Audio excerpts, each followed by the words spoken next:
प्रमुख अतिथि हामी सबैका आकर्षण चितवन जिल्ला भरतपुर 21 पार्वतीपुरका जनता मात्र हैन नेपाल र हरेक नेपालीको ढुकढुकीमा रहनुभएका हाम्रा आदरणीय नेता सुमिता गौतमज्यू राष्ट्रिय स्वतन्त्र पार्टीको तर्फबाट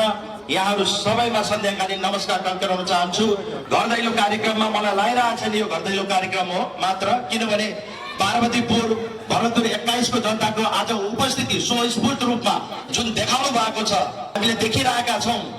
त्यसबाट सुविधा म्याम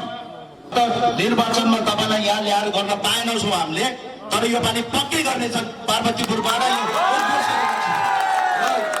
चितवन जिल्लालाई नीलो क्रान्तिको उद्गम स्थल जुन अस्तिको पाली हामीले 79 मा 3 नम्बर मात्र चुकेका थियौं, यो पाली तपाईलाई विश्वस्त गर्न चाहन्छौं 1, 2 र 3 बाट तपाईलाई पनि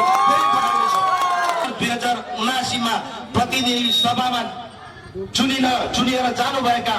उनीहरू 21 जना सभासदहरूले सांसदहरूले जुन किसिमका मुद्दाहरू देश विकासका नीति निर्माणका भ्रष्टाचार विरोधी मुद्दाहरू जुन उठाउनु भयो, त्यसमध्येको एउटा अत्यन्त कुशल नेतृत्व सुमिता गौतम म्याडम हुनुहुन्थ्यो र हिजो उहाँलाई हामी काठमाडौँ क्षेत्र नम्बर 2 बाट निर्वाचित गराएर पठाएका थियौं भने उहाँ आज हाम्रो घर दैलो चितवन क्षेत्र नम्बर 3 बाट प्रत्यक्ष उम्मेदवार हुन आइराख्नु भएका छ। सुमिता म्याम आज हजुरले चाहिँ यति यहाँका नेपाली जुन चितवन क्षेत्र नम्बर 3 का सम्पूर्ण दाजुभाइ दिदीबहिनी आमा बाबाको मुटुमा मन मस्तिष्कमा अलरेडी तपाईँ बसिसक्नु भएको छ र यो आउँदो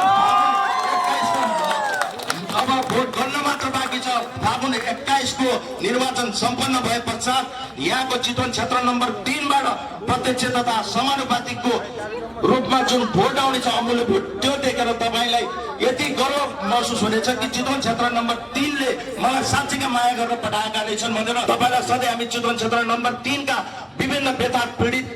व्यतिथिहरू छन्, यहाँ पेट्रोल पम्प छैन, पोखरीको समस्या छ, यहाँ समस्याहरू धेरै छन्, त्यो मलाई अवश्य विश्वास चितवन क्षेत्र नम्बर 3 को जल्ला बल्ला समस्यालाई सदनसम्म पुर्याएर नीति निर्माण गरेर त्यसलाई नियमित भूमिकामा रहेर यसलाई चाहिँ आज यो देशको परिवर्तनको लागि देशको भाग्य निर्माणको लागि अवश्य महत्त्वपूर्ण भूमिका खेल्नुहुनेछ र चितवन क्षेत्र नम्बर 3 का सम्पूर्ण हामी नेपाली जनतालाई एउटा गौरवको अनुभूति दिलाउनु हुनेछ भन्ने कुरामा म पूर्ण विश्वस्त छु। यसलाई मेरो तथा सम्पूर्ण राष्ट्रिय स्वतन्त्र पार्टी र चितवन क्षेत्र नम्बर 3 का सम्पूर्ण आमा बुवा दाजुभाइ दिदीबहिनीको तर्फबाट अग्रिम शुभकामना छ। यति भन्दा मेरो मन्तव्य यही टोक्याउँछु।